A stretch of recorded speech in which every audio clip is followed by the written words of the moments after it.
जो मार्ग आपको प्राप्त हुआ है इसके ऊपर अंतिम सांस तक दृढ़ रहना है। जरा सा भी गलती खा गए,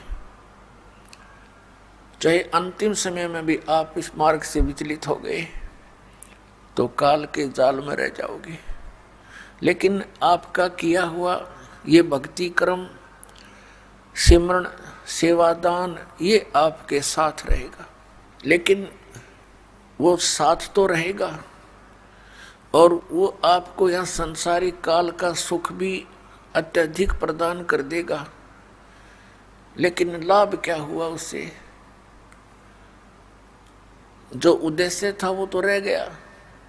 जो पुण्यात्मा आज इस भक्ति युग में परमेश्वर कबीर जी की शरण में इस दास के माध्यम से आएंगे, और ये ऐसे मंत्र हैं जो बहुत ही जल्दी आपको भक्ति से चार्ज कर देंगे।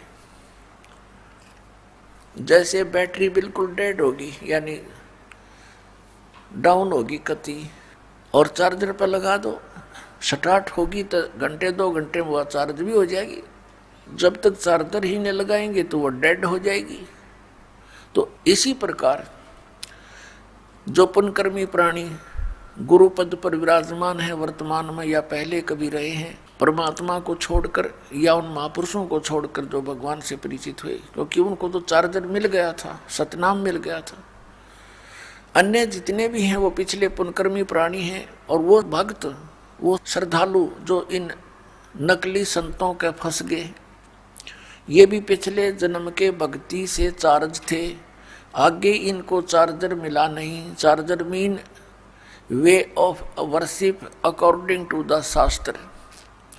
शास्त्र विधि अनुसार ये सत साधना प्राप्त हुई नहीं, तो जिस कारण से उनकी पिछले जन्म की बैटरी यानी पुण्यकर्म रहे तब तक चार्ज रही वो बैटरी, तब तक तो उनके घरों में सारे सुख दिखाई देते थे, और फिर एकदम ही वो सुविधाएं समाप्त हुई। जो ये मान रहे थे कि हम इन राधा स्वामी पंथ के प्रवर्तकों द्वारा, संतों द्वारा दिए मंत्रों को जाप कर रहे हैं, जिस कारण से हमें सुख हो रहे, आज उनके घरों में कैर टूट रहे हैं। पुण्यात्माओं, ये काल का जाल है। काल ये चाहता है कि ये नास्तिक हो जाएं,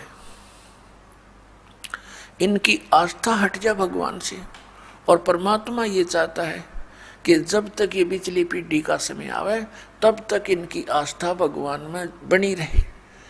कुछ ऐसी लीला वो स्वयं ही करने आते हैं, ऐसी लीलाएं करके जाते हैं जिससे हमारा भगवान में विश्वास दृढ़ रहता है। जैसे द्रौपदी का चीर बढ़ाना, ये श्री कृष्ण के बस की बात नहीं थी, परमात्मा ने स्वयं लीला की थी।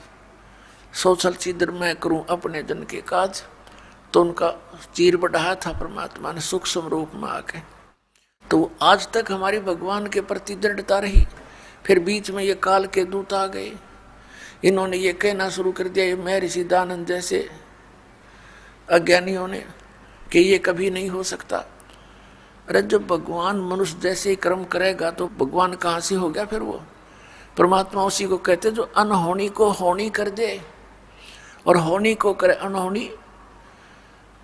तो अब ये नास्तिकता की तरफ चल पड़े थे। अब जैसे महात्मा बुद्ध कौन थे? ये महापुरुष थे, पुण्यकर्मी प्राणी थे पिछले जन्मों के। ये स्वर्ग में से सीधे पृथ्वी पर जन्मे थे और राजा के घर जन्म हुआ। राज को भी त्याग दिया, क्योंकि जो सुख इन्होंने स्वर्ग में देखा था वो यहाँ के राज्य में नहीं होता। तो इसकी आत्मा तृप्त नहीं हुई इस सुख से, घर त्याग दिया भगवान प्राप्ति के लिए, पुनः उस स्थान की प्राप्ति के लिए। आगे कोई संत दिशा मिला नहीं जो मार्गदर्शन ठीक कर दे। इसने हठ योग किया, गया के अंदर वट वृक्ष के नीचे बैठकर साधना शुरू की। अब ये हठ योग के विषय में गीता के अध्याय नंबर 17 के श्लोक नंबर 6-7 में स्पष्ट किया है कि शास्त्र विधि को त्याग कर जो मनमाना घोर तप को तपते हैं, उनको राक्षस स्वभाव को जान, वो मुझे भी और अंतर शरीर के अंदर जितने बैठे हैं ये प्रधान, इनको भी क्रश करते हैं ये राक्षस स्वभाव के। तो कहने का भाव ये है कि मरने को हो गया महात्मा बुद्ध, एक माई ने उसके मुख का खीर लगा दी, सहज से धीरे धीरे चाटने लग गया। अगले दिन उसने अच्छी खीर खाई, धीरे धीरे फिर वो शरीर स्वस्थ हुआ, चार्ज हुआ उसका शरीर, अन्न के बिना वो कंटी कंडम हो गया था। फिर उसने अपना विधान बता दिया, अपना अनुभव कि starvation could not lead to salvation. भूखा मरने से आत्म कल्याण नहीं हो सकता। अब भूखा मरण की कही थी किसने उसने, कौन से शास्त्र में लिखा है कि भूखा मरण परमात्मा मिलेगा? आप पे तो हठ योग करें, बकवाद करें, शास्त्र विधि त्याग करें, साधनाएं करें, फिर उनसे कुछ मिलना ही नहीं, फिर अपने अनुभव बताने लग जाते हैं। श्रीमद् भगवद गीता अध्याय नंबर 6 के श्लोक नंबर 16 में कहा कि अर्जुन, ये योग अर्थात भक्ति न तो अधिक खाने वाले की और न बिल्कुल न खाने वाले की, ये अन्न त्याग दे निराहार रह करके व्रत रखते हैं, और ना गणित जागने वाले की और ना अधिक सोने वाले की कभी सफल नहीं होती, सफल नहीं होती। तो जो हमारे सदग्रंथ हमें गाइडलाइन कर रहे हैं, इनका इनको कख पता नहीं था। तो फिर क्या होता है, ये पुनकर्मी प्राणी था पिछले जन्म का, इसकी वचन में भी शक्ति थी, और जिस कारण से इसने अपने ऐसा विधान बना दिया जो आम जनता को पसंद था, और लाखों लोग इसके पीछे अनुयायी बन गए महात्मा बुद्ध के। और जो दीक्षा महात्मा बुद्ध देता था वो शास्त्र विधि त्याग का मनमाना आचरण था, जिस कारण से महात्मा बुद्ध के अनुयायियों को आध्यात्मिक लाभ कोई नहीं हुआ। कुछ वर्षों के बाद, क्योंकि पहले तो सभी भगवान को चाहने वाले व्यक्ति थे, धीरे धीरे नष्ट तीसरी चौथी पांचवी छठी पीढ़ी में जा करके, पहले तो पुण्यकर्मी प्राणी थे उसके अनुयायी, उनको अपने आप पिछले संस्कारों से लाभ होता रहा। वो सोचते रहे कि जो हमारे गुरुजी ने हमें साधना बताई है इससे हमें लाभ हो रहा है। आगे चलकर उन्हीं साधना के करने वाली अगली पीढ़ियों को कोई लाभ नहीं हुआ, तो अंत में नास्तिक बन गए कि कुछ नहीं होता भगवान की भक्ति से, क्योंकि उनकी भक्ति ठीक नहीं था, होगा कैसे?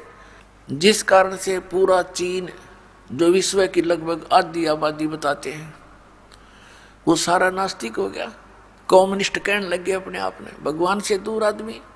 और जो ये कहता है कि कुछ भी नहीं है, परमात्मा कुछ नहीं है, अपने आप सृष्टि बनती है, नर्मदा से उत्पन्न होती है, इसके विषय में गीता जी में लिखा है 17वें अध्याय के 4, 5, 6 श्लोक के अंदर और 10, 11 के अंदर, कि जो व्यक्ति ये कहता कि भगवान नहीं है और ये नर्मदा से उत्पन्न होती है सृष्टि, वो उसके विषय में लिखा कि वो नास्तिक और संसार का नाश करने के लिए पृथ्वी पर जन्मा है। वो ऐसे निकम्मे आदमी बताए। तो पुण्यात्माओं, अब यही चाल काल ने चाल रखी है। ये निरंकारी पंथ और एक यू ब्रह्मा कुमारी पंथ, एक यू राधा स्वामी और सच्चा सौदा सिरसा वालों का पंथ, जय गुरुदेव पंथ, जनोद भिवानी वाले का पंथ, यू राधा स्वामी एक का कुएं का जल है सारा। ये काल के सुनियोजित जाल हैं।